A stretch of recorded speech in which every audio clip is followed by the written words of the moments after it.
Hello everyone at welcome back po sa ating YouTube channel. And for today's video, intro pa lang, kinakabahan na ako kasi nga sobra ako nahirapan sa vlogs na ito kasi kayo nire-request nyo. Kasi today pag-uusapan natin ano ba ang pagkukulang na kagandahang Flores Cup. Kung bakit ba pag sa kagandahang Flores nagagaling ang mga ladies na ipinapadala natin for Miss Universe, bakit ba laging hindi na lang sila umaabot sa final cut? Sa Japan nagkataon lang ba talaga? Ita-try natin i-analyze yan. But for that, if you're new to my channel, my name is RJ Ignacio. And if you haven't subscribed yet, please subscribe to my YouTube channel and also please hit the notification bell para po ma-notify kayo kung meron tayong pag-upload na videos. At pwede nyo rin po akong i-follow sa aking mga social media accounts. So, subscribe na.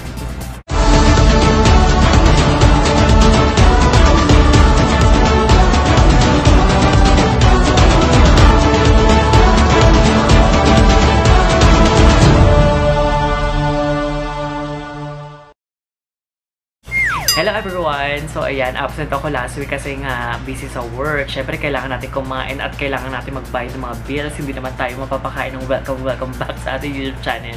So ito na nga, masyado akong nahihirapan sa vlog natin for today kasi ano ba yung opinion ko about bakit ba pagkaganda ang Flores ang nagpapadala. Lagi na lang hindi sila umaabot sa final cut. Sila ba talaga yung problem? So, nakakataon lang. Or sadya nakakatapat lang talaga sila na malalakas sa mga candidates pag yung time talaga nila.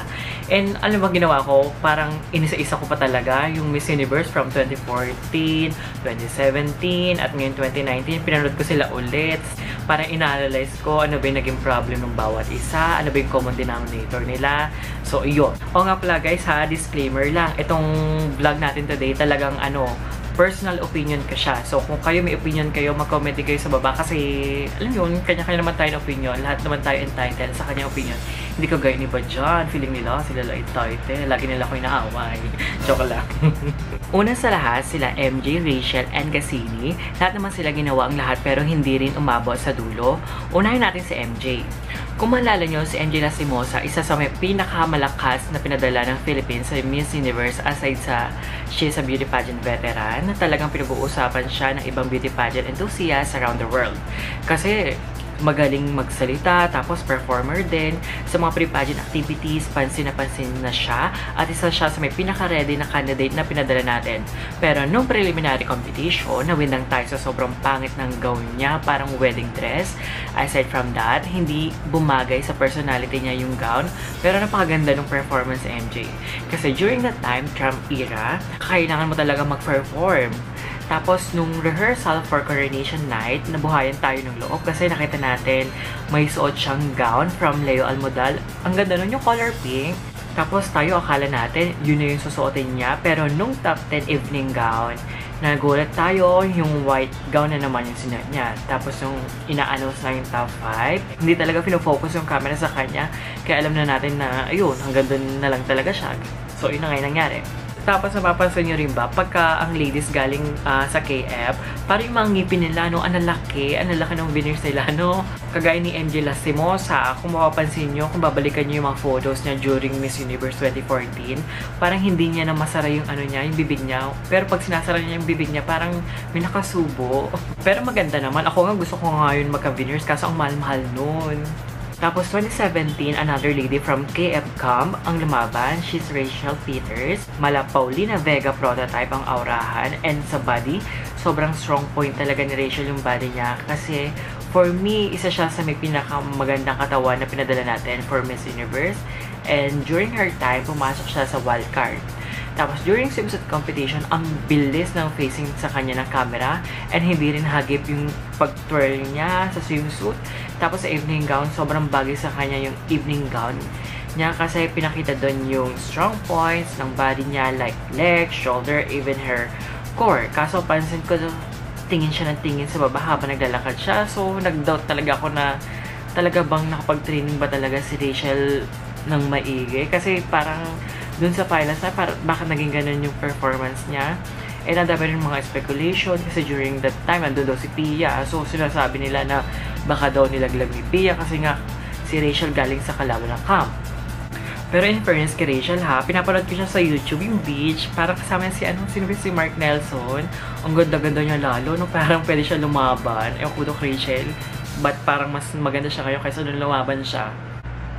At nung 2019, after top 20, hindi na naka-advance pa si Gassini sa top 10. Kaya siya daw mahina sa comm skills, pero kung ipag-compare natin yung isa pang Miss Philippines when it comes sa comm skills at beauty of face, mas deserving naman talaga si Gassini. Kasi pansin ko, simula na pumasok ang IMG sa Miss Universe, parang subjective na talaga kung sino talaga yung yun na yung papasok sa top. So, sa preliminary competition, dun pa lang may panalo na or dun pa lang may top 5 na sila. Kasi noong 2018, time ni Catriona, kasi kung sino yung mga judges during preliminary competition, ay na rin yung mga judges sa Coronation Night. Tinitong 2019, so kung sino na yung bet nila, yun na yun. Tapos ngayon, puro babae ng mga judges. So ito na nga ang haba ng chika ko. Ang aking analysis, bakit hindi umabot sa final cut ang mga ladies ng KF? Una, sobrang laking factor ang comm skills at personality sa Miss Universe ngayon. Pero sa tatlo, excuse na natin si MJ doon kasi yung gown talaga yung nagpalaglag sa kanya. Hindi na siya nag-stand out sa top 10 evening gown, and that time Trump era pa. So kahit hindi ka ganun kagaling sa comm skills, basta nag-perform ka at sobrang talagang laking points ang beauty of face. Pero si Rachel and Gassini, ang common denominator nilang dalawa, medyo boring yung personality nila. Alam mo yon, lack of energy and masyadong rehearse yung galaw nila to the point na parang robot na yung parang point to point yung galaw. Kahit sabihin mo na dumaan sila sa personality development training, pero sabi ko nga, ang tao never nagbabago, pero nag-i-improve naman. Pero sa nakita ko nito, nag-improve naman talaga si Gassini, pero alam mo yun, medyo kulang talaga ako sa styling ng KF, sorry ha, pero parang nagiging mature yung looks nila. Si Rachel, na-meet ko siya personally, mas maganda siya at mukha siyang bata pag walang makeup. And si Gassini, kita nyo naman, napakaganda na mukha, pero mukhang mature sa styling niya. Tapos si Andrea Simosa naman, kung ano yung styling niya during Binibining Pilipinas, ganun din yung styling niya nung lumaban siya sa Miss Universe. So, halos walang pinagbago talaga. Nagsasalita si Gassini, kung pakikinggan nyo yung mga sinasabi niya, maganda yung content and may sense naman talaga. Pero after that, parang wala lang kasi hindi siya kumukonect sa tao. Parang dumaan lang. At silang tatlo, ang yung beauty nila mas ma-appeal sa mga guys kaysa sa mga ladies. Kasi yung mga ganitong beauty na sobrang alluring, ganito yung kina-insecure ng mga babae. Kita nyo ngayon, puro ladies ang panel of judges. Nung nalaman ko, kinabahan na ako for Gassini kasi mas ma-appeal si Gassini sa mga guys at sa mga mamshies na kagaya natin. Tayo kasi yung mas nakaka-appreciate ng ganitong klaseng beauty kasi aura niya palang sobrang sexy niya, parang face, her body. In short, yung beauty nilang tatlo ay pang Trump era, hindi pang IMG. Ngayon, ang hinahanap talaga ng Miss Universe ay spokesperson. Pero kinakabahan ako sa Miss Universe kasi nga baka magaya sila sa Miss World at Miss USA na bumagsak ang viewers. Lalo kung i-check nyo ang Miss Universe page from Tia to Catriona, mataas ang likes at views sa mga videos ngayon, bumagsak talaga. Parang nung final show lang umariba si Susubini from South Africa. Pero ngayon medyo tagilid sa mga events and social media platform. Kasi parang gusto ng taong beauty of face and intelligence combined kesa mas kinoconsider na kumuha na isang spokesperson. Minsan nature styling nila na pang Trump era na fierce and sexy na hindi talaga uubra sa IMG. So kasi nila yung smart, well-spoken candidates and sobrang light personality, which is reference lang natin sila Catriona, Demi, Iris, Pia. Charming ang personality na kung makakatrabaho mo sila, alam mong approachable, masarap makatrabaho, and pinaka-last, legit and timely advocacy. Kayo ba guys, agree ba kayo sa aking mga pinagsasabi or sa aking analysis? Mag-comment din kayo ha kung ano yung opinion nyo, babasahin ko lahat yon. And I hope guys na nag-enjoy kayo sa ating vlogs for today. If yes, please give me a thumbs up. Kung bago ko pa lang sa aking channel, my name is RJ Ignacio. Please subscribe to my YouTube channel for more beauty pageant updates. See you guys! Bye-bye!